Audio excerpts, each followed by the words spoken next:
So guys, may nabili pala ako Bluetooth speaker. So, ito. Ito yun. Unbox na natin ito. At subukan natin kung maganda yung tunog niya. Buksan na natin. Ito yung kasama niya. USB at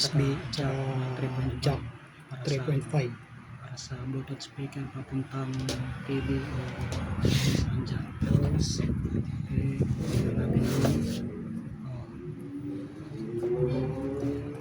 ano siya, nakaplastic siya. Maganda naman.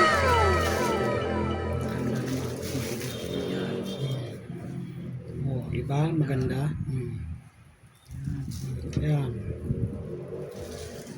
Tapos ito yung manual niya. Ayan. Manual. Ayan.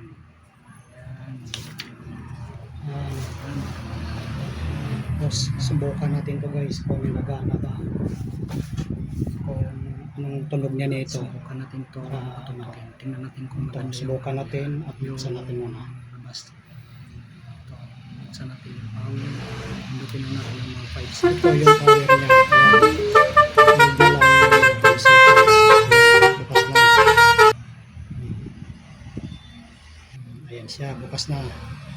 Okay, subukan natin. Subukan natin yung panda rin.